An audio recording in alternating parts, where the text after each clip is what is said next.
जय श्री गणेशाय। माह की किसी भी चतुर्थी के दिन भगवान श्री गणेश की पूजा के दौरान संकष्टी गणेश चतुर्थी व्रत की कथा पढ़ना अथवा सुनना जरूरी होता है। आज की इस वीडियो में हम संकष्टी गणेश चतुर्थी व्रत की 4 प्रचलित कथाएं सुनेंगे। पहली कथा पौराणिक एवं प्रचलित श्री गणेश कथा के अनुसार एक बार देवता कई विपदाओं में घिरे थे। तब वह मदद मांगने भगवान शिव के पास आए। उस समय शिव के साथ कार्तिकेय तथा गणेश जी भी बैठे थे। देवताओं की बात सुनकर शिवजी ने कार्तिकेय व गणेश जी से पूछा कि तुम में से कौन देवताओं के कष्टों का निवारण कर सकता है। तब कार्तिकेय व गणेश जी दोनों ने ही स्वयं को इस कार्य के लिए सक्षम बताया। इस पर भगवान शिव ने दोनों की परीक्षा लेते हुए कहा कि तुम दोनों में से जो सबसे पहले पृथ्वी की परिक्रमा करके आएगा वही देवताओं की मदद करने जाएगा।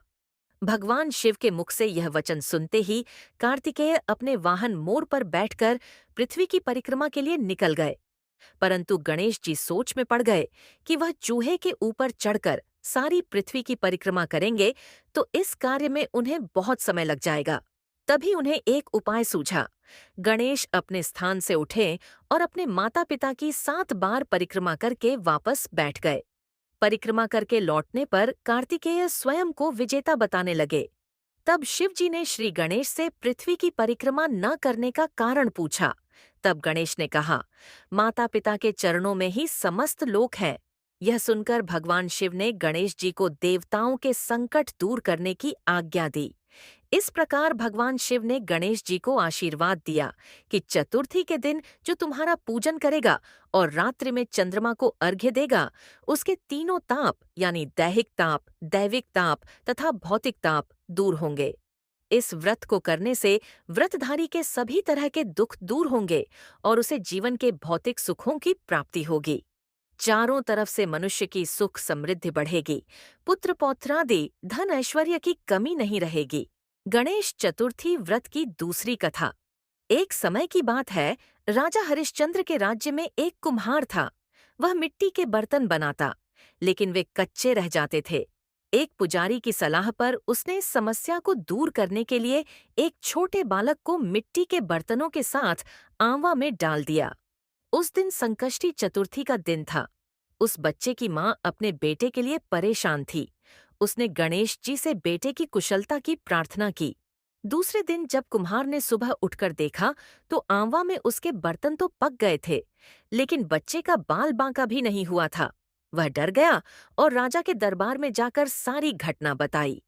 इसके बाद राजा ने उस बच्चे और उसकी माँ को बुलवाया तो माँ ने सभी तरह के विघ्न को दूर करने वाली संकष्टी चतुर्थी का वर्णन किया।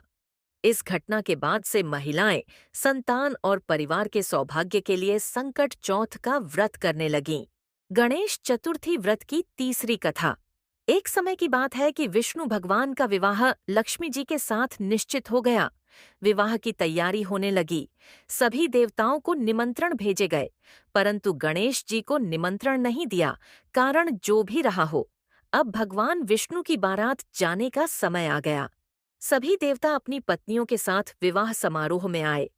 उन सब ने देखा कि गणेश जी कहीं दिखाई नहीं दे रहे हैं। तब वे आपस में चर्चा करने लगे कि क्या गणेश जी को नहीं न्योता है या स्वयं गणेश जी ही नहीं आए हैं। सभी को इस बात पर आश्चर्य होने लगा। तभी सबने विचार किया कि विष्णु भगवान से ही इसका कारण पूछा जाए। विष्णु भगवान से पूछने पर उन्होंने कहा कि हमने गणेश जी के पिता भोलेनाथ महादेव को न्योता भेजा है। यदि गणेश जी अपने पिता के साथ आना चाहते तो आ जाते। अलग से न्योता देने की कोई आवश्यकता भी नहीं थी। दूसरी बात यह है कि उनको 1.25 मन मूंग, 1.25 मन चावल, 1.25 मन घी और 1.25 मन लड्डू का भोजन दिन भर में चाहिए। यदि गणेश जी नहीं आएंगे तो कोई बात नहीं। दूसरे के घर जाकर इतना सारा खाना पीना अच्छा भी नहीं लगता। इतनी वार्ता कर ही रहे थे कि किसी एक ने सुझाव दिया, यदि गणेश जी आ भी जाएं तो उनको द्वारपाल बनाकर बैठा देंगे कि आप घर की याद रखना। आप तो चूहे पर बैठकर धीरे धीरे चलोगे तो बारात से बहुत पीछे रह जाओगे। यह सुझाव भी सबको पसंद आ गया तो विष्णु भगवान ने भी अपनी सहमति दे दी।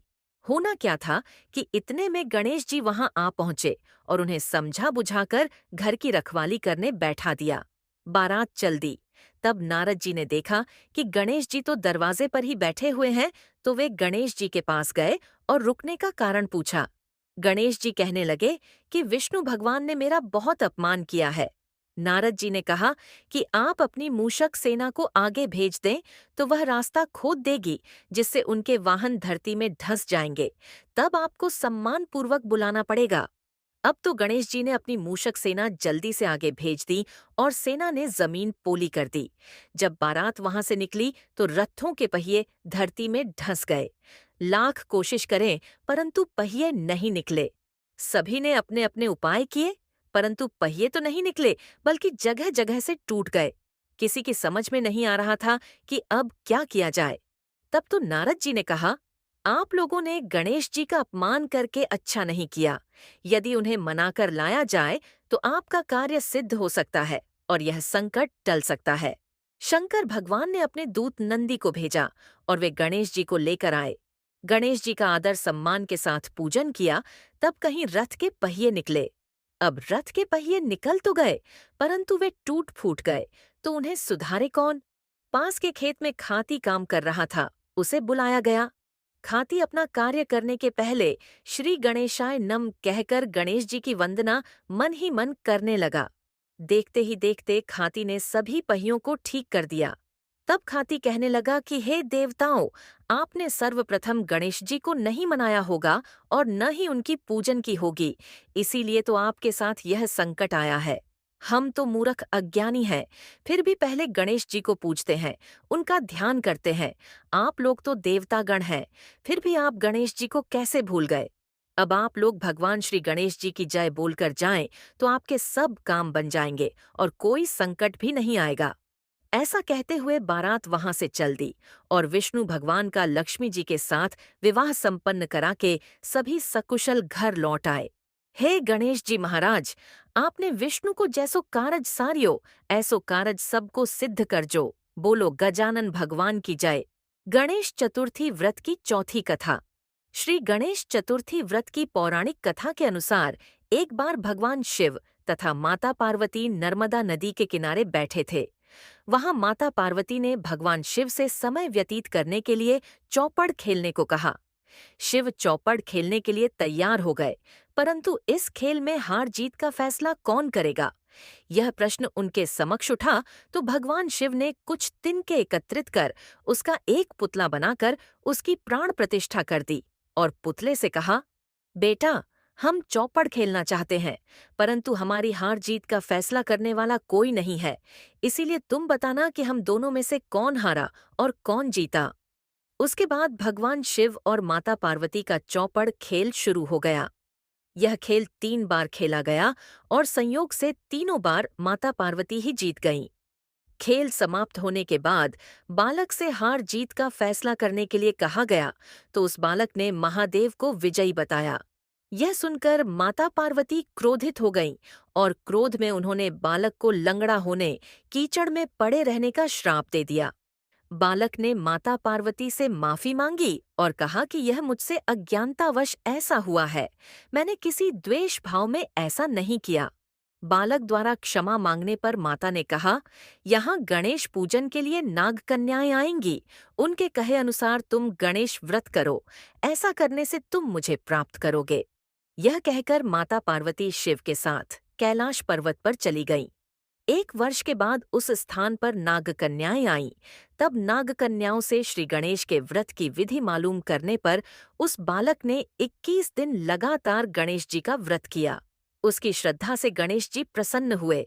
उन्होंने बालक को मनोवांछित फल मांगने के लिए कहा। उस पर उस बालक ने कहा, हे विनायक, मुझमें इतनी शक्ति दीजिए कि मैं अपने पैरों से चलकर अपने माता पिता के साथ कैलाश पर्वत पर पहुंच सकूं और वे यह देख प्रसन्न हों। तब बालक को वरदान देकर श्री गणेश अंतर ध्यान हो गए। इसके बाद वह बालक कैलाश पर्वत पर पहुंच गया और कैलाश पर्वत पर पहुंचने की अपनी कथा उसने भगवान शिव को सुनाई। चौपड़ वाले दिन से माता पार्वती शिवजी से विमुख हो गई थीं। अतः देवी के रुष्ट होने पर भगवान शिव ने भी बालक के बताए अनुसार 21 दिनों तक श्री गणेश का व्रत किया। इस व्रत के प्रभाव से माता पार्वती के मन से भगवान शिव के लिए जो नाराजगी थी, वह समाप्त हो गई। तब यह व्रत विधि भगवान शंकर ने माता पार्वती को बताई। यह सुनकर माता पार्वती के मन में भी अपने पुत्र कार्तिकेय से मिलने की इच्छा जागृत हुई। तब माता पार्वती ने भी 21 दिन तक श्री गणेश का व्रत किया तथा दूर्वा, फूल और लड्डुओं से गणेश जी का पूजन अर्चन किया। व्रत के 21वें दिन कार्तिकेय स्वयं माता पार्वती जी से आ मिले। उस दिन से श्री गणेश चतुर्थी का यह व्रत समस्त मनोकामनाओं की पूर्ति करने वाला व्रत माना जाता है। इस व्रत को करने से मनुष्य के सारे कष्ट दूर होकर मनुष्य को समस्त सुख सुविधाएं प्राप्त होती हैं। अगर आपको यह वीडियो अच्छी लगी है तो कमेंट जरूर करें और चैनल को सब्सक्राइब करना न भूलें।